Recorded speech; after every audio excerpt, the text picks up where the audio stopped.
Okay, guys, so I'm going to start with going over some stuff that's been turned in.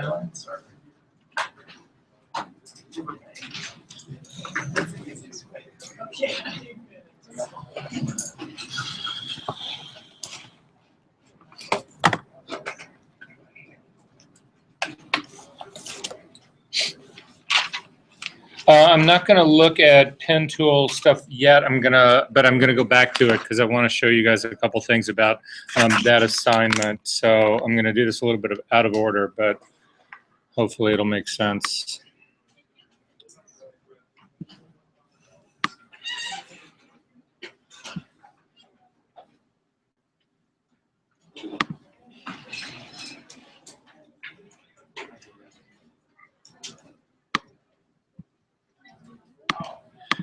So the first one of these that I want to look at is Andrew Fellows. Actually, this kind of cracked me up, how stylized this is. What were you thinking, Andrew? Just curious. Oh, all right. Well, I what can I say? I'm always willing to be surprised. However, I wanted to look at a couple of other things that are actually going on in here. So this is typically how I do this. I start at the bottom with nothing on. And then the very first layer that actually comes on, it says retouching layer, and that part's fine. But then there's another layer here that, and it looks like he's done a little bit of work over here, all of which is fine. But the issue is that your file starts climbing really big in size. So if we look at the size of this guy, to get to see the size of a file, simply click on the little drop-down menu in the lower left-hand side, come up and pick document size, and you'll see that right now this guy could, if it was a flattened image, it would be 27.8 megabytes, but right now it is 255.5 megabytes. So it's almost 10 times the size of what it would be if it was flattened. So in an effort to try to keep our sizes down in this, you've actually got retouching that's happening in both of these layers. It's this guy right here. Again, this is a retouching. He's done something on this forehead up here, and then the one underneath it is taking care of that, the blemish that's actually on her cheek. Well, if you turn both of these layers on and you make the top one of these active and you hold down the command key and hit the letter E, it will actually shift it down. It will merge those two layers. And now these two layers both contain exactly both things that you've got going on here, which is fine. And if you realize that you wanted to keep the removing the cigarette burn here, but you didn't like the work that you'd actually done up on the forehead, you would simply put a layer mask on this guy, and then you could go in with a brush.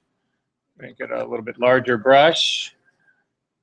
Again, let me get my options up so I can see it. Make sure that it's a normal brush, 100% opacity, 100% flow. In this case, I'm going to make it a soft brush. Come back in here, hit the D key to default your colors to black and white, the X key to get black as your foreground color, and simply paint that part back in. Or if you realized, oh yeah, I really would like to have that back, simply hit the X key and paint with white in the same area. So it's just a way to file manage to try to limit the layer size. The next thing you've got going on here, Andrew, and I'm okay with this, but you've got a layer on here that is an image layer with a mask, and this is what his mask actually looks like. So it is the eyes. However, if you look at this, I'm going to zoom in on this guy, you'll realize that this layer itself is not doing anything. However, the layer above it that does have the, also has got the very same eyes in it. I'm not sure that that's got anything going on. Yeah, it does have it's got a saturation change in it and a little bit of lightness. However, this image layer right here is not doing anything that I'm aware of. Would that be right, Andrew?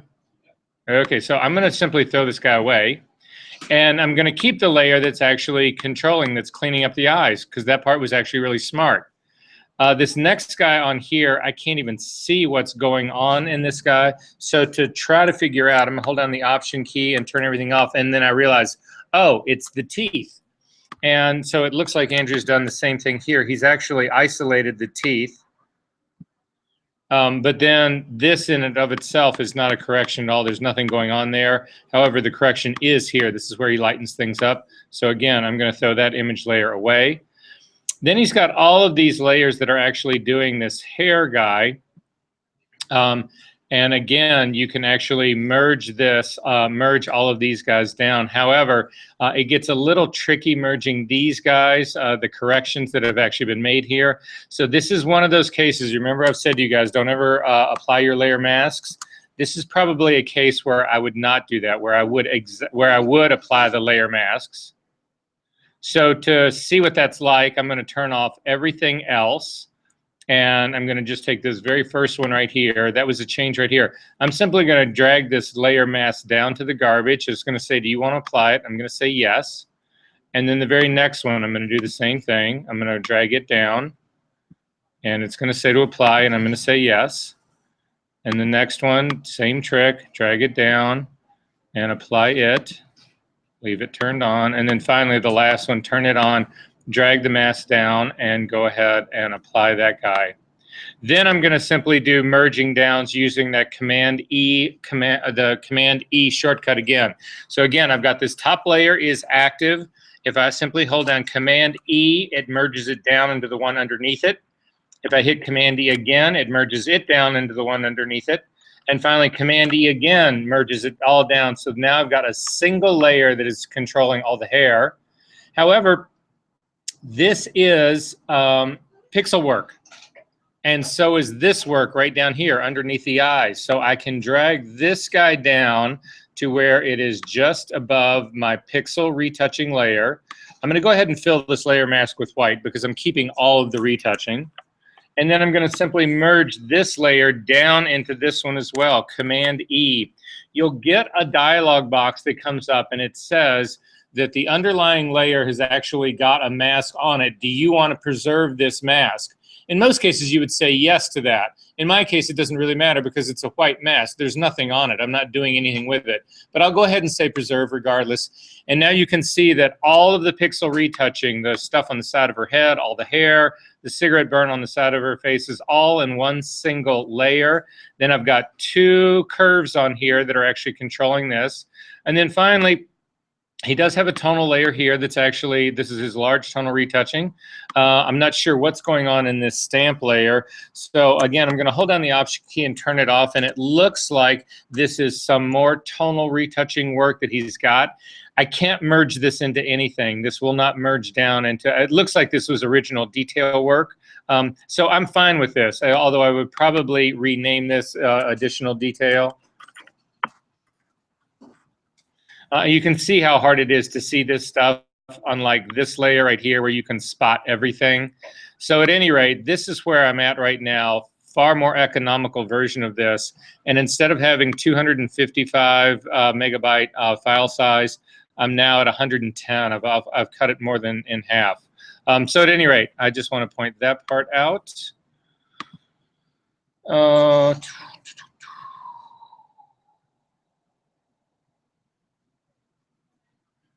I'm going to show Haley's. Did Haley make it? Yep, good.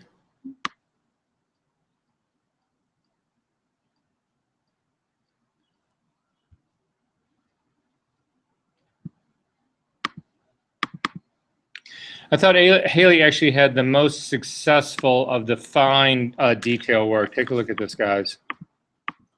That's actually pretty extraordinarily well done, I thought.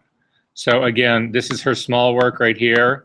If you take a look at her small layer, again, her detail retouching layer, this is the complexity of it. I thought that part was actually really well done. I just wanted to show you that one. Let me show you Christina's really quick. This is one of those cases where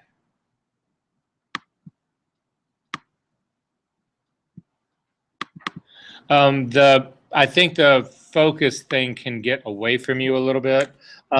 Again, we typically tend to work at really close, tight distances like this. And sometimes it's really hard to spot, especially if you've overdone something. So this is her large work right here. And it looks reasonably well blended in, but as you start to zip back out, all of a sudden you can see the highlight that's right above this upper lip. And you can see that in this case, she's actually gone too far with this. How would you guys bring this back? Say what? I don't want to completely eliminate it. I just want to bring a little of it back. I just think she took it a little. She made, I don't know if you can see it on this screen up here. It seems to me that this area is just a little bit too light, right? I mean, she was clearly, it was a dark shadow on the top part of her lip. This is what her retouching layer actually looks like. Sorry. So you can see it's just this little guy right here. I think it's just slightly too light. That's the issue that I've actually got going with this guy. So how can I bring this part back? You can see it there. You see it's just a little too light. Exactly. I'm just going to throw a layer mask on this guy. I'm going to hit the X key to get my brush to be black. I'm going to drag my opacity way down. I'm going to drag it down to like 20%. Make it smaller. Make sure black is my foreground color. And then I can simply go over this. Oh, that was a mistake.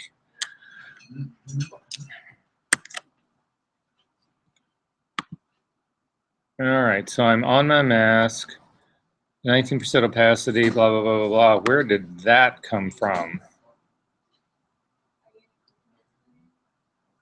No, but this is, it should just be pulling this part back. And even though this is a soft light layer, this mask is a legitimate mask. I'm not working in the layer.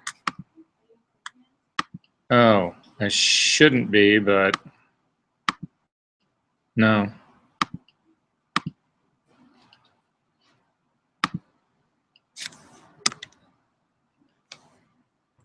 Let me just see what this thing looks like.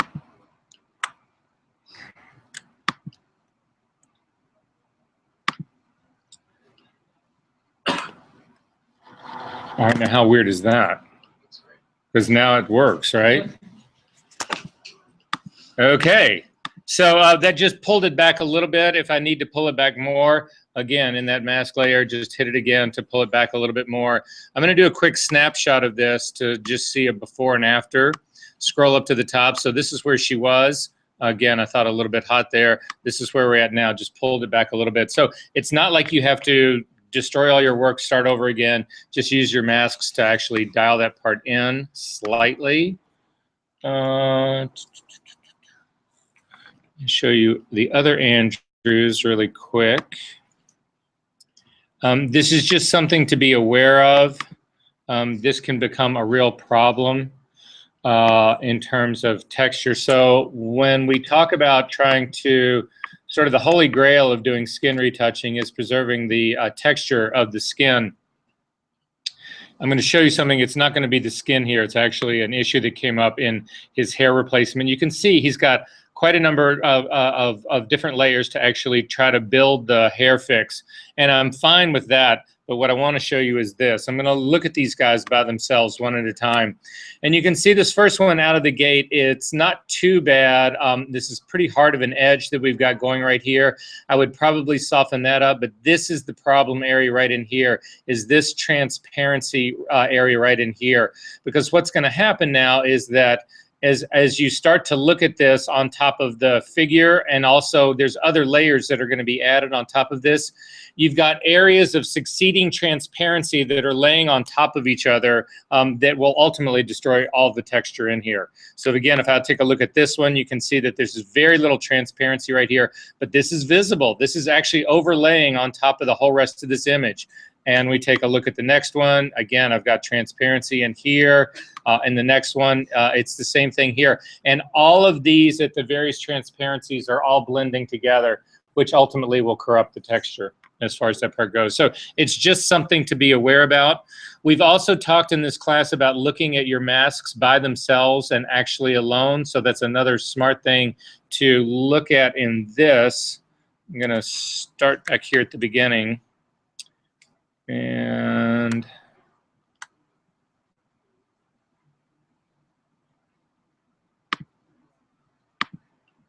I'm going to take a look at this. That's not the one I'm looking at. Take a look at that. No. Take a look at that. No. Take a look at that. No. I'm looking for something else. All right. So just to bring that up. So you're trying to keep it as intact as you possibly can without doing layers and layers and layers and layers on top of that part. Take a look at Roxy's really quick.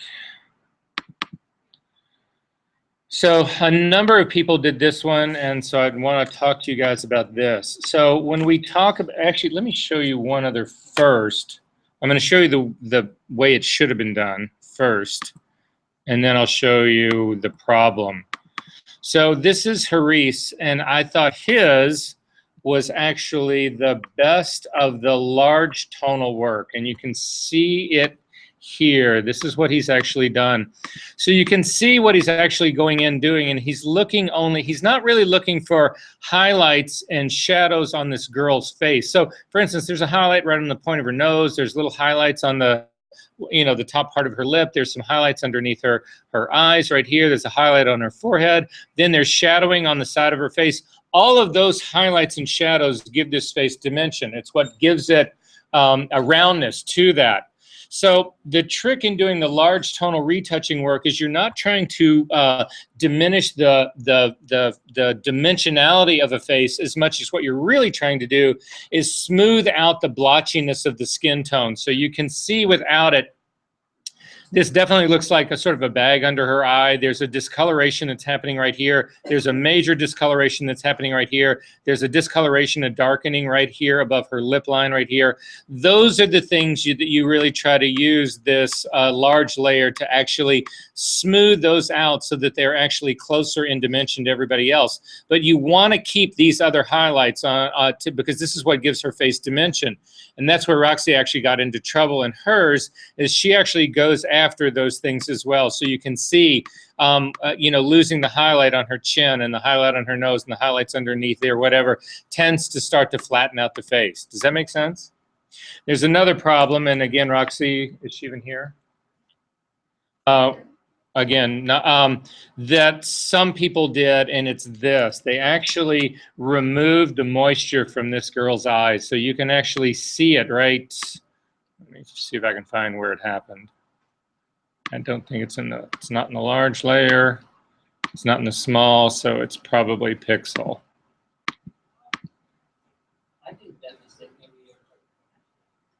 All right, well, let's look at Haris, because I can't spot it on this one yet. So yeah, it was the same trick here. So again, and this probably is in his, probably in his pixel work. Yeah, there it is. So, and it's in his pixel work, and so you can see that there are these little spectral highlights here in the red part of this girl's eyes right now. And that actually gives moisture. That's what makes their eyes actually seem moist and alive. And don't you hate that word though? Right? Makes her eyes seem wet. I'm not sure that that's any better now that we've already started in the context of moist. But at any rate, without it, it tends to actually deaden the eyes. If you were to actually not only remove those, but to remove the catch lights, this girl would actually be zombie girl. It's the same thing right here that you can actually look at. I've had people who've done this assignment before who've removed all the highlights on her mouth. And again, what ends up happening is that it goes from a, give me another word for the W word or the M word. Well, you know what I'm talking about. It makes it gloss, right? It makes it, so at any rate, you guys get where I'm going. So I just wanted to point those parts out really quick. Are we good about this? All right, we can close this up. Can you guys find, actually let me do this. I'm gonna just give you one of these files so that we can all, can you find your, any of your, in the pen tool assignment, I need one of the ones where you, well here, let me just, I'm gonna give you one, so hang on, let me just plug it in really quick so I can just give it to you.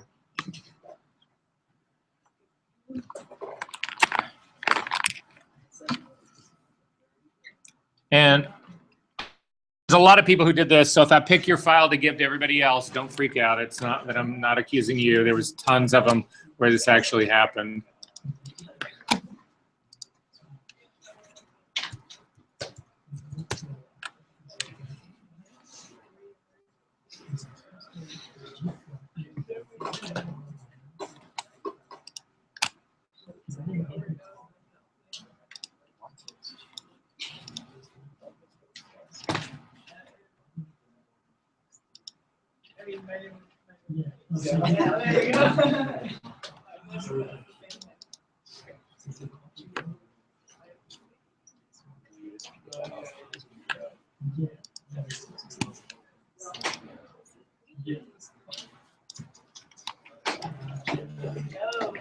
All right, so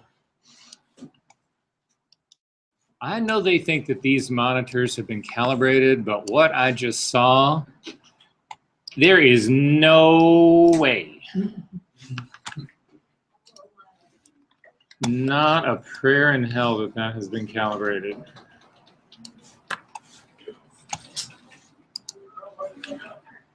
All right, so I'm going to grab, Peyton did one of these where it's her, it's the girl's profile on the metal background.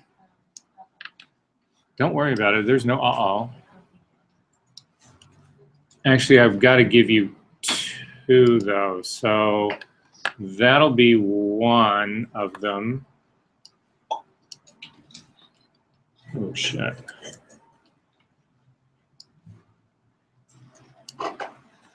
And then I think Tyler's was actually done right, I think. Yeah.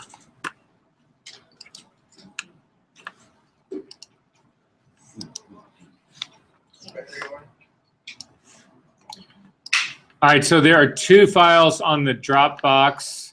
Hang on, sorry, I keep. So one of them was is Tyler's 5.2, and the other is Peyton's 5.2. If you can copy both of those over for me.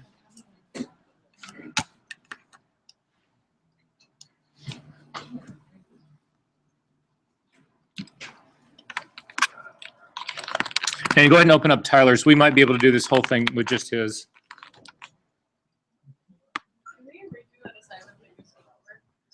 No, not unless it's a, there's, again, you get some you get to do again, like the tonal retouching one you get to do again, but others no. So the one we just talked about, we're not, I can't even remember the one we just talked about. How brain dead am I? That's just like, yes, the one we just talked about, you do again. God, that is scary. I'm not sure, but I think it probably is next week. That's usually how it works. All right, so yeah, open up Tyler's 5.2. And so then we're just gonna, so has everybody got that one open? Anybody not? Okay, so then just come up to the image menu, down to duplicate, and we'll make a duplicate of it. And then in the duplicate, I want you to throw away the profile. You can actually throw away the bottom profile as well again. And then finally, you can click on the path and get rid of the path as well. So I'm just trying to come up with a layer that's just the metal background, and that was just the easiest way to do it. Okay, and then if you click back on the one that he has made where he's got his total combined one here, what you really got, and you can see what he did is he actually kept, so here was his original profile that he drew his path from, and then he actually created a layer mask out of it. And let's go ahead and throw his layer mask away, as the whole layer away. So we'll just start from scratch to sort of show you what it is that he did. And you can turn off the metal layer. So this is basically what I've got here is this. So I've got just the profile in one file. I've got the metal back is on here. As a matter of fact, yeah, go ahead and throw the metal layer away as well. Well, so we actually started these guys completely separate. So I've got just the profile in the version of the image that has the path, and then I've got just the blank metal background. That's all I've got. Are we good on this?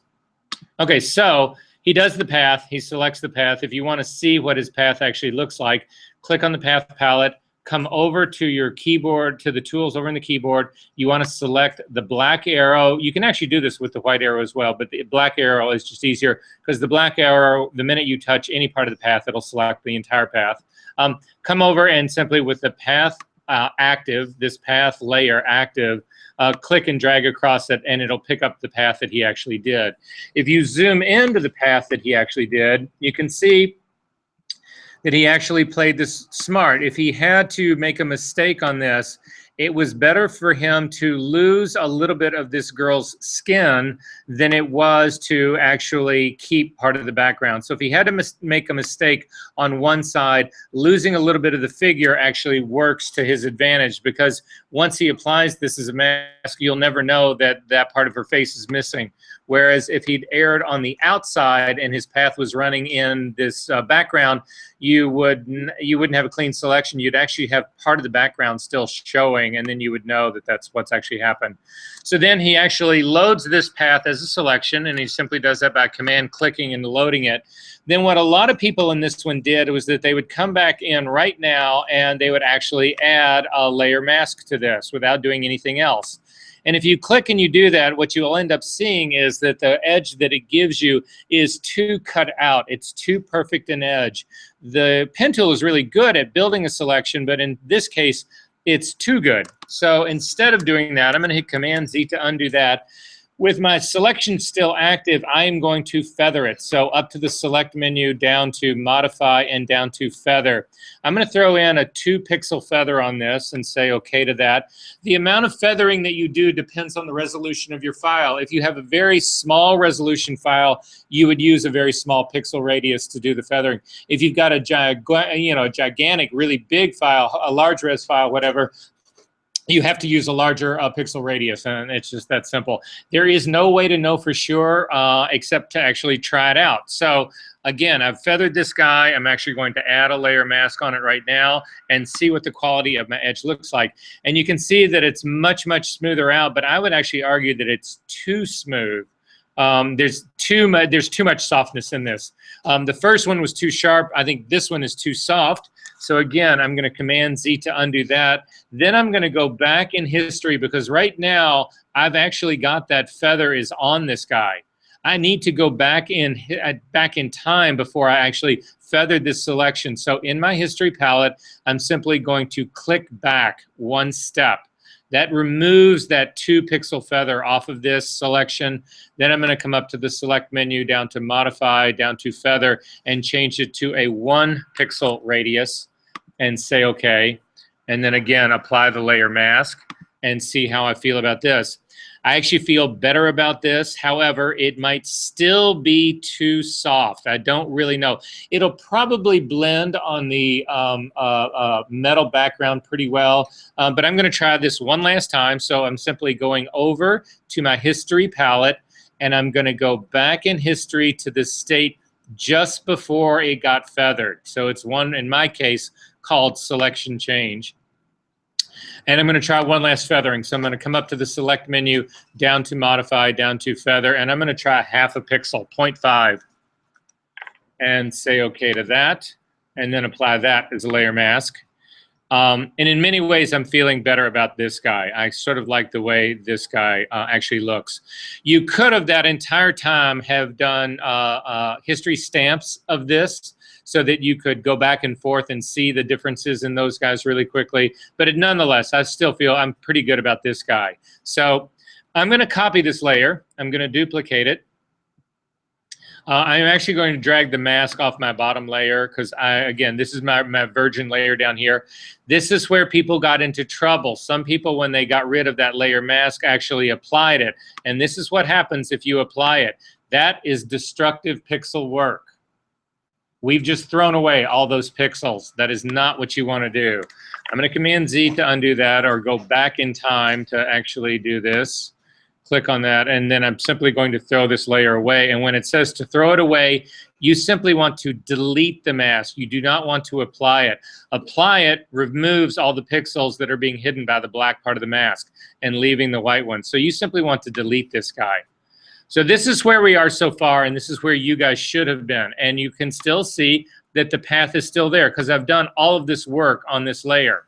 However, the next mistake a lot of you guys made was this. Then you took this image, the face, and you drug it on top of the metal background. Now, it works in as far as when you look at it, you can see that the blend actually works pretty good on this. I've actually got a layer mask on here. All of that's great, but what I'm missing is the path. The path did not come with it. So I've spent all those hours trying to build that path, and I just threw it away because I don't have it on this image anymore. So a better move, instead of doing that, I'm just going to Command Z to undo that. The better move is to not move the face to the metal, it's to move the metal to the face. So again, I'm going to select my bottom layer because I want the metal to be between these two layers. So I'm just selecting the bottom layer to make it active, clicking on the metal and dragging it on top of my face layer right now. And I get into the habit. I hold down the Shift key, it brings it in. And now I've actually got a version of my face outline. Again, it's done correctly. There's a mask right here. This is the face. I've got the virgin copy of her profile down here. I've got my Smart Object metal, but I've still got the path right here. Does that make sense what we just did and why we did it?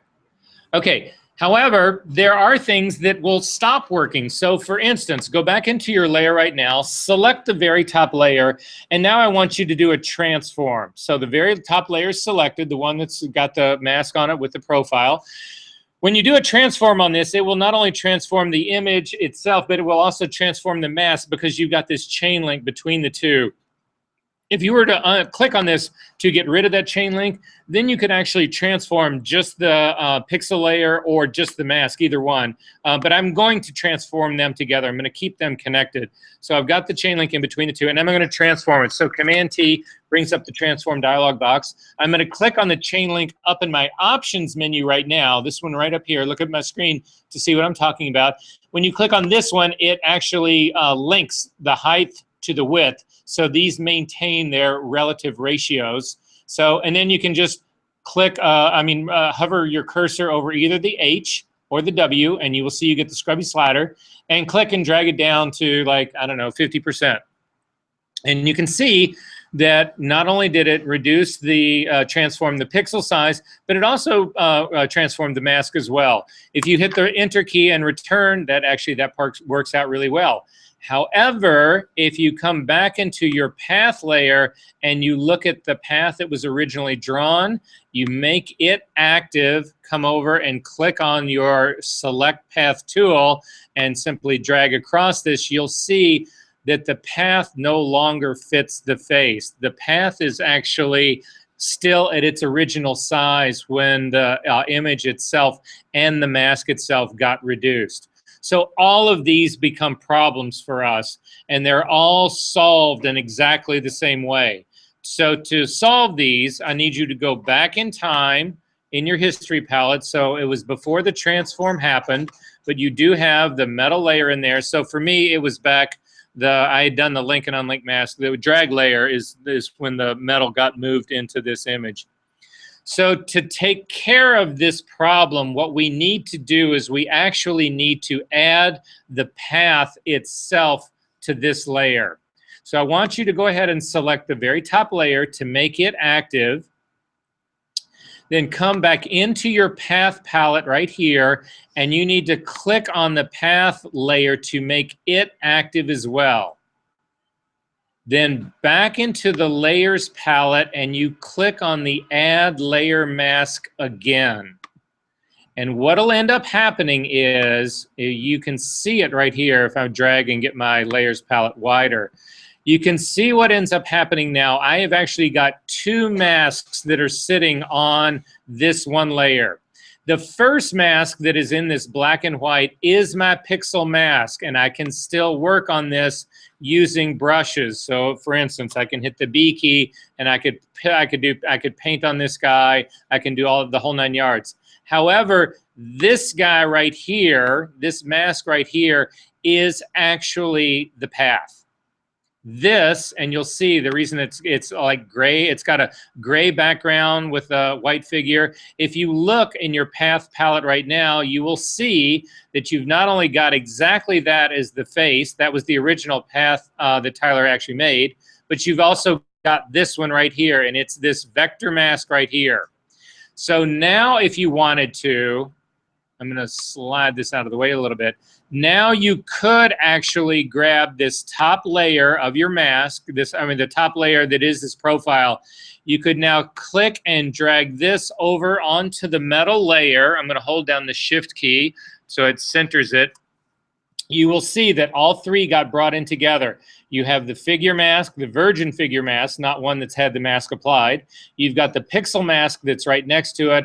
And then finally, you've actually got the profile that is created, the vector mask that is your path. As a matter of fact, if you come and you click on your path, you will see that that profile mask is right there. You can actually, if you want to, you could again pick your path selection tool and come and drag across this. And yep, like that. And you'll see that all the points exist right there. Now, this thing is going to stay there until you get rid of it. However, some people get insecure about this. So when they're in this situation, they feel like they want the path on the path layer. So if you want to keep this on the path layer, you simply click and drag this down to the dog-eared guy at the bottom of the path, and it will create a copy of that for you. And then you can actually rename this guy, and you could call it profile. And you would be good to go. However, the other advantage of connecting this guy up here and actually having this path, the guy right here, is if you choose to transform this. So again, I'm now going to do a transform on this layer that's got the pixel mask and the profile, the path mask as well. So when I'm doing this, I'm going to, again, Command-T to bring up the transform dialog box. I'm going to click on the link between width and height. I'm going to drop my width down to 50%, and you will see that I'm going to hit the return key twice. You'll see that the pixel layer got reduced in size, the pixel mask got reduced in size, and finally the path itself also got reduced in size. If you look at your path palette, you'll see it's right here. If you click on the direct selection tool for the path, you can actually select this guy and you'll see it as well. Does this make sense? Finally, the last thing that I can tell you about this, if you've done all this, go back in history to make this image actually large again. Click outside of all of your paths so none of them are selected. I need you to zoom in and look at the profile of this girl. And what you'll see on the profile of this girl that is a problem is that when I added the vector mask, it actually gave me the original sharp line of the vector mask again. I've got a soft line. The pixel mask is actually functioning on this, but the layer mask is taking over on this, and it's actually sharpening that edge up. So to avoid that, if you hover your mouse over the pixel mask, over the vector mask, not the pixel one, hold down the Shift key and click once. It'll put an X over this, which means it's not showing. And now the pixel mask alone is in control of this. And you can see what I'm talking about. If you, again, hold down the Shift key and click on that to bring it back, you'll see that that edge gets sharper every time you actually go and do that. So again, you would want to keep the vector mask with this. You would want to save it with this, but you do not want to have it turned on when you're actually trying to do the work. Does that make sense, everybody? Are there questions about this guy? All right, so you can close that up. You don't need to look at Peyton's. You don't need to keep this guy. That part's actually done. Takes care of that guy. How many people in this room still scan film? Occasionally. What's your biggest problem in scanning film? Dust. It's the nightmare, right? It's the reason nobody shoots film and scans it anymore, because they all hate this. So if you do scan film and you want to keep doing that, whatever, the next trick I'm going to show you will make you want to give me a moist kiss. That was kind of sick, wasn't it? Yeah. Okay, I need a shower now. All right, so if you can go to this week's folder. Oh, come on.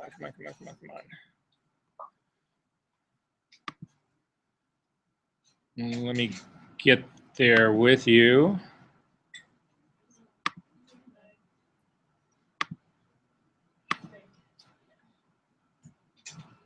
Yeah, it should be week 9. In week 9, there is a folder called, there's a single file called dust removal, PSD, if you can open that guy up. I'm simply going to double click the hand. This is a piece of film that I actually shot years ago for, Playboy had a whole clothing line, so this was Playboy clothes. Yeah, right, nice. Anyway, if you zoom in, what I want you to do is simply zoom into the top left-hand corner. And if you come in, you can actually see this is the problem that everybody has when they scan film, is they end up with dust, they end up with scratches. All of this ends up actually being a sort of a nightmare. So we are going to get rid of all of this. Now, there's a gazillion ways that you could get rid of this. You could use the healing brush tool. You could use the clone stamp tool. But I'm going to try to give you a faster method about going about doing this, and hopefully a less destructive one as well. So just need you to do this with me. Again, you'll get the sense of the recipe from this. If you forget how to do it, simply watch the video again. So I'm not going to slow down too much on this one. I don't really slow down too much in anything in this class, do I? Okay. So the first thing we're going to do is simply duplicate this layer. So simply click on the layer, drag it down to the dog-eared guide to make a duplicate copy of it, because we always keep a virgin copy of our file. We would never do anything possibly destructive on this guy in case we needed to recover it. The next thing I'm going to actually do is make sure that the top layer is selective and active. It is. I'm going to come up to the filter menu, and I'm going to come down to noise, over to dust and scratches. And a dialog box will pop open in dust and scratches, and you've got two things that you can set in dust and scratches. You've got radius and you've got threshold. So the trick to using this tool is you want to start with both of them zeroed out. So you want to drag, well, you can't get a 0 on your radius, but you can get a 1. You want to leave this as a threshold of 0 right now. Then what you want to do is go ahead and select the radius to make sure it's active. You can click and simply drag across it. You can actually now use your arrow keys to step it up one at a time, and you can also use the arrow keys to step it down. And what I'm looking for as I start to step this up is I'm looking to get the radius that I need to just barely need to get rid of the dust. Now, in most cases, I'm going to want it to be aggressive enough to get rid of this scratch. However, this one dot of dust right here could conceivably be the largest hunk of dust on this entire image. So if I get to like a radius of 6 or 7 and I get rid of everything except for this one dot right here, I'm probably going to stop there, because I'm just going to make things worse for the rest of my image. And then I would simply use the clone stamp tool or healing brush tool to get this guy out. If I've gotten 95% of the rest of my image cleaned out and there's one stubborn thing in there, don't keep going to try to get the one stubborn thing. Just stop, say, okay, I've gotten 95% of the dust out. I'll leave it as it is right now. So anyway, I'm going to start climbing with my radius, and I'm just watching what's actually going on here to see how far it's going to take me to get. And I'm going to say about 6 is where I lost everything. How about you guys? Does that seem about right? Okay, so I'm going to say 6. So then the next slider, hi. No, you can come in. The next slider we're going to have to deal with is the threshold. And what the threshold slider is doing is this. It's trying to say, how are you defining what is dust? And so what it's looking for is it's saying, how many levels does it need to be different in terms of value between what you're calling dust and what is the background? Does that make sense? So you can see, if you turn the preview button off on this, we've got the dust. So the lines that we're seeing in here, they're black, they're close to black. So they're probably, it's going to be impossible to zoom in and really get a reading of that. But it's probably somewhere down in the 20s, 30s, maybe 40s, somewhere in there. And then right next to it, you've got the beach that's in the background. And those tones right now, I'm in the 200s, somewhere in the 200. So what I've got is probably a difference in tonality of, I don't know, 30 tones, something like that, whatever. As you start to take your threshold, with threshold set at 0, what you're saying is if those two tones are right next to one another, you're going to consider that as dust. So if you had the dark one, the dark line was like a 217 and the beach behind it was 218, A 0 threshold would affect that. Does that make sense? As you start to drag threshold up, you're saying, okay, I need more difference between these two tones to actually run this thing. What you'll find happens is this, that threshold ultimately is the thing that you use to bring film grain back to your image. That's ultimately what happens. So the trick is you need to drag the threshold up high enough to get the film grain back, but not so high that you start to get the dust back. Make sense? So it goes the very same way. You select and you drag across it, and you start hitting the arrows, and you start bringing them up. And you can see right off the bat, by the time I get to like 2 or 1, I've actually got the whole thing is, hang on, I gotta turn my preview on. Okay, sorry about that. I'm gonna start to bring it up, and at what point do I start getting the noise, the dust? At what point does it actually start coming back to me? And I'm starting to see stuff in my case. Well, I took this way too fast. My computer's not keeping up with this.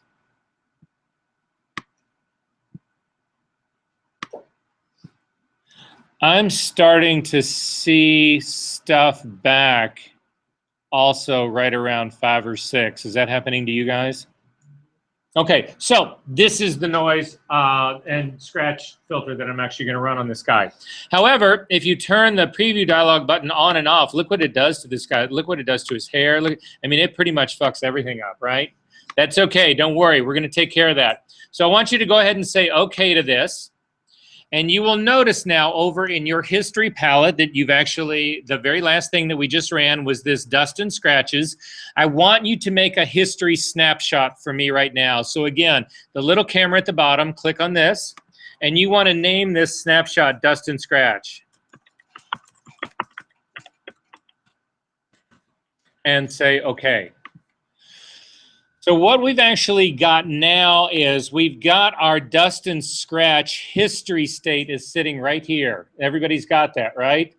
If you click, do not click on the state itself, but click on the little box to the left-hand side. That says that we can now use the history brush to paint in this state. Again, do not select the state. Don't click on this like this. You do not want to do that. You simply want to click on the little box to the left-hand side to give it the icon, to put the history state icon in there.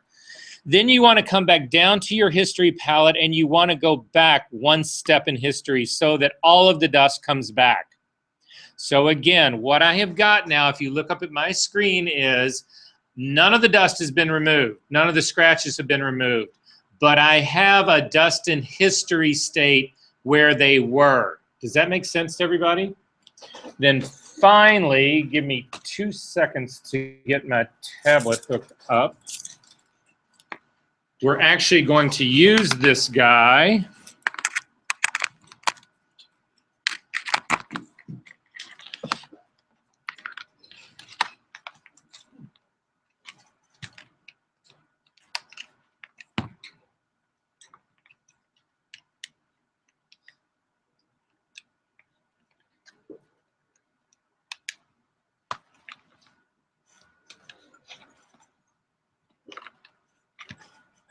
Okay, we're actually going to use this guy, and in order to use this guy, we need to use the history brush. It's this guy right here. It's just below the clone stamp tool. It's this brush right here. If you click on this, make sure that you are using the history brush.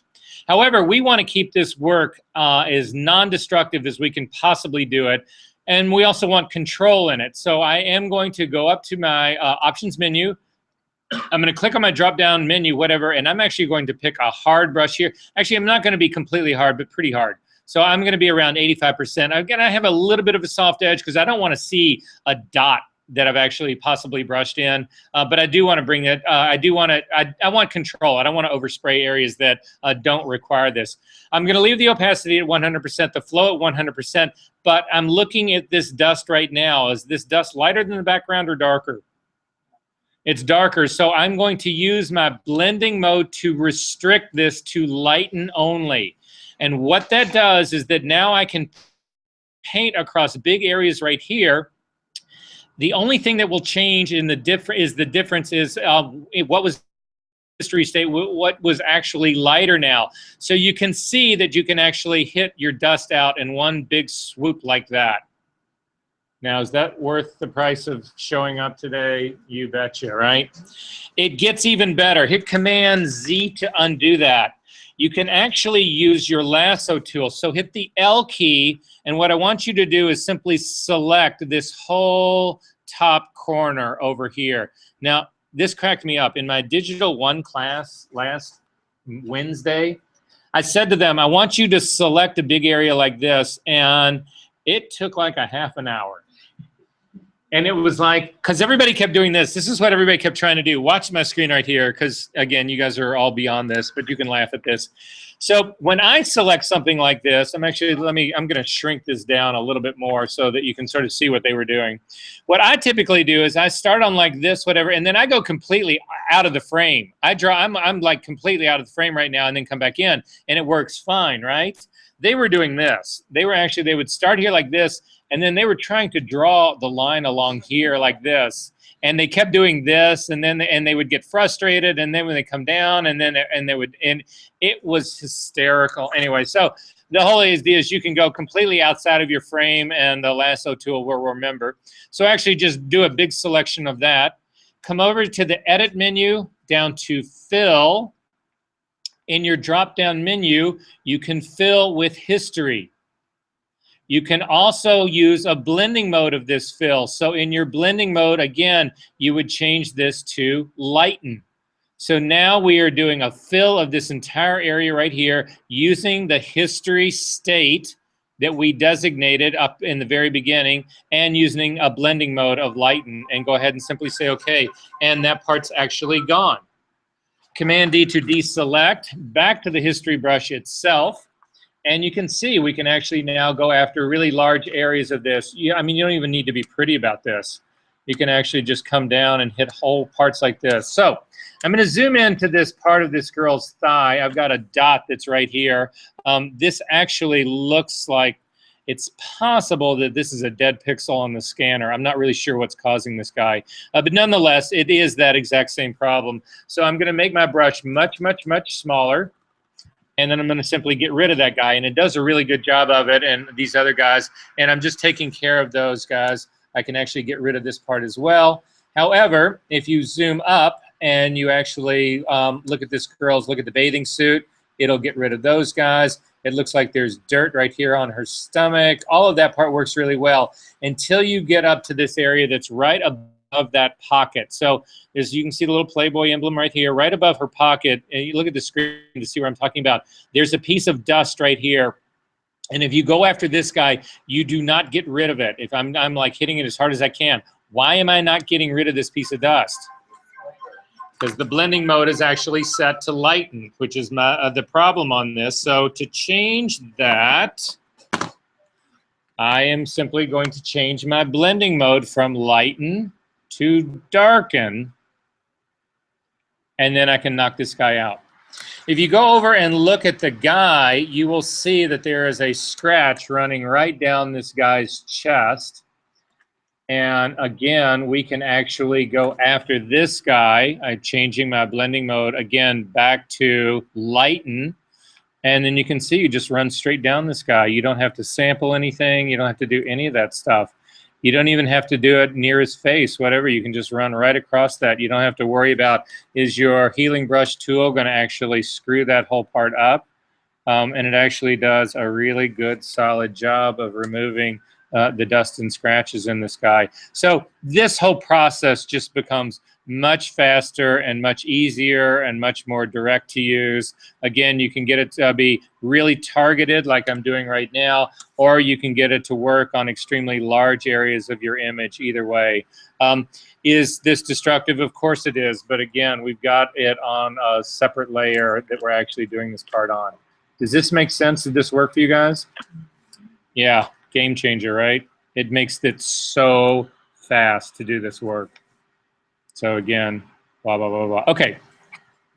Are there any questions about that one? Alrighty then. So in doing the tonal retouching thing, the one that we were actually just looking at,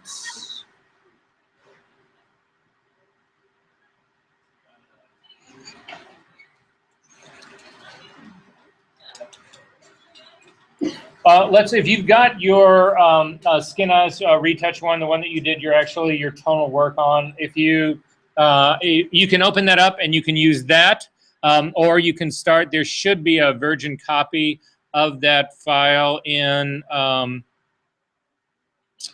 this week's folder. Yeah, there is. So you can work on either one. It doesn't really matter. The stuff I'm going to show you. I just want to make sure that everybody is good and square about this one. Actually, there has some work been done on this guy. Do you guys have, wait, let me see yours.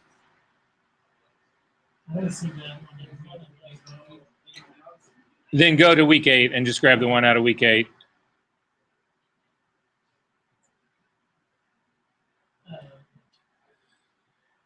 All right, so I want to actually just talk about setting this part up in terms of actually doing this. So we talked about how to set these things up, how to actually do for the tonal retouch part. So I'm going to show you guys, we're going to actually build another action here in class right now. And this would just be an action that if you're going to do some retouching, you just keep it on your desktop and then you play this guy and you run with it. And so this is how I'm going to do it. It's also going to be a refresher really quick about how we do retouching, okay? So that's going to be the goal here. So I am going to do a brand new action. So I'm going to come over to the action palette and click on it to make it active. Then I'm going to click on the drop-down menu right next to it, and I'm going to come down and I'm going to say New Action. And again, there are different sets. Now in yours, if you look at your set drop-down menu, you will probably only see default actions. You can actually create a new set for yourself. If you wanted to create a new set for yourself, cancel out of this, come to the bottom of your action palette, and sets are strictly they're these folders. It's just like using groups over in layers, but they're just folders over here. So you can click on this folder to open up a new one, and I'm going to call this Verser's November Retouching. You can call yours whatever you want.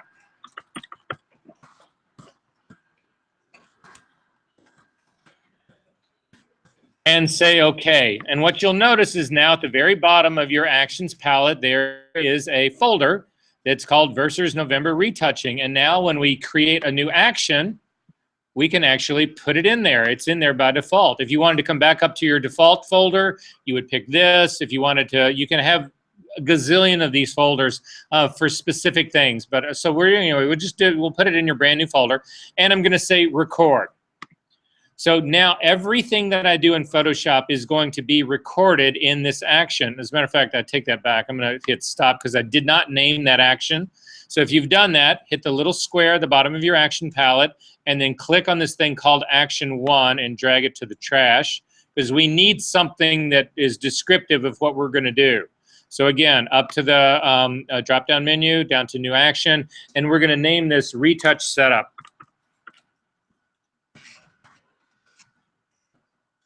So Retouch Setup, and then hit record. So the first thing we're going to do is come over and we are actually going to duplicate this layer. Now, a lot of people will actually then reselect the background layer. This is going to be a virgin layer, right? So I'm just scooching my layers palette out so that you can actually see this. This is going to actually be my virgin layer right here. And you can see that there's actually a paddle lock on this guy. And this lock, it's saying here that this image is partially locked. I'm not really sure why I can't get the rest of this actually locked.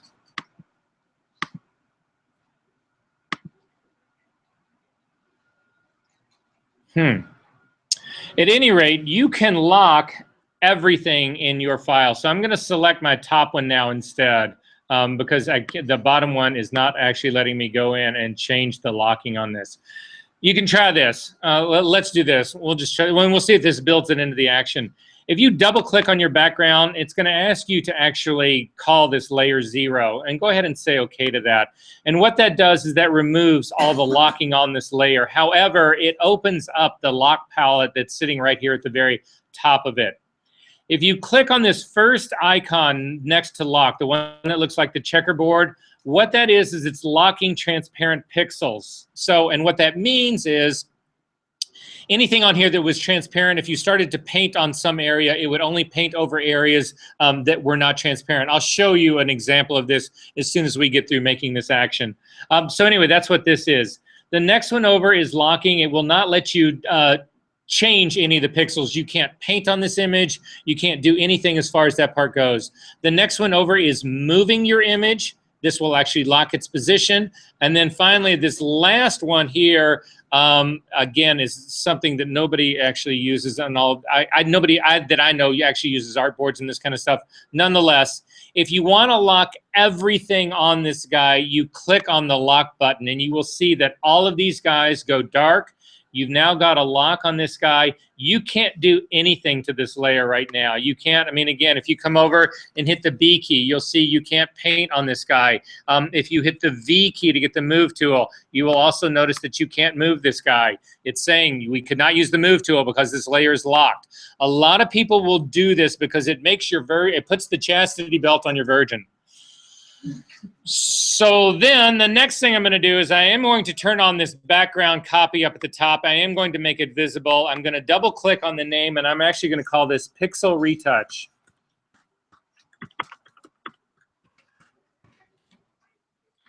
Then I'm going to go down to my layers palette. At the bottom of my layers palette to the little create new layer. I'm going to hold down the option key first. I'm going to click on this. It's going to actually open it up, and I'm going to rename this Tonal Retouch Detail or Tonal Retouch Small.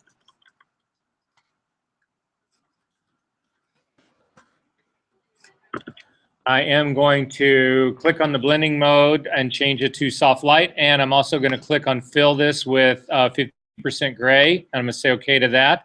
Then I'm going to do the exact same thing again. I'm going to hold down the option key, click on the create new layer again. I'm going to rename this one Tonal Retouch Large.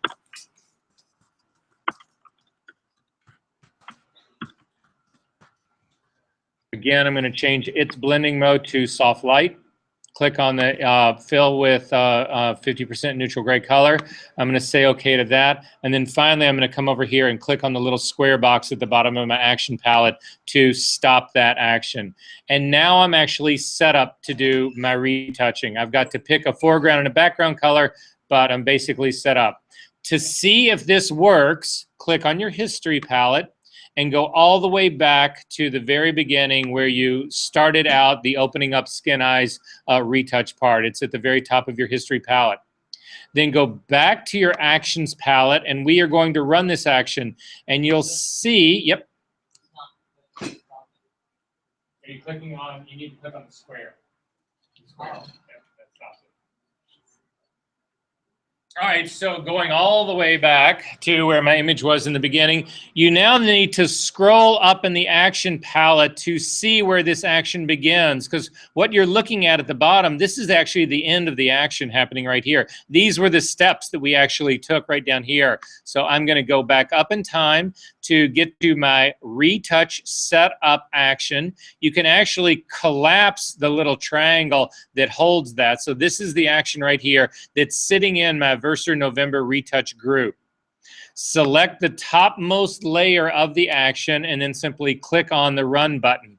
And you will see that it perfectly sets up your image to begin retouching, and it's done in the order that it's supposed to be. Because remember, we do pixel work first, then we do tonal work, then we do color, and then liquify, and then finally sharpening, right? Okay, so are there any questions about this? The final part that we actually need to finish tricking this out is we need to build a burning color and a dodging color. So since black is my foreground color, I'm going to click on him first. And I'm actually going to click on this girl's near her nostril. And it clicks in and it gives me a value. It's a hue of 20. That's this sort of reddish color. But again, it's nowhere near dark enough to actually be a burning color. So I'm going to select the brightness of this and grab this double-headed arrow and simply drag it down to make it. So this is now just a much darker version of that same color. It's still a hue of 20. It's still a saturation of 39, close to 40, but it's a much darker color. I'm down to like a 13%, 14%. I'm going to say okay to that. Then finally, I'm going to click on the lighter tone in the background, come over and click to highlight on her nose. And ironically, you'll see that the hue is now 22 degrees. It's only 2 degrees off from the color that was on the inside of her nose. And this is just something to remember. You don't necessarily have to find a light or a dark color of skin tone. You just need to pick a color of skin tone because that sets the angle. The rest of it, you're going to change the brightness and the saturation anyway. So in this case, again, to make a lighter color, I am going to desaturate it a little bit first. So I'm clicking on the saturation button and I'm dragging it down to like a 9 or a 10. You do not want to move. Actually, that may be a little too far. I'm going to take it down to like a 14, 15, something like that. You need to keep some color in this guy. If you strip all the color out, it defeats the whole purpose of doing this. And then finally click on the brightness and actually make it significantly brighter. So I'm going to crank it up to around a 94, 95%. And now I've got my dodging color. And these two guys exist right here. You can try to build these into, it's difficult to build these into your action. That's why I don't do it. But anyway, there you go. Are there questions about this? Okay. Sorry, what was your brightness for the darker one? For the darker one, I ended up, or it was somewhere down in the teens, I think. I'm down around, yeah, 13, 14, somewhere in there. But this will all depend on the image that you're actually using. So, okay. Before we do our next step, how many people in this room actually watched the Dove movies on our Moodles? How many didn't? Okay, don't worry. We're going to look at them right now really quickly. So I'm going to do this.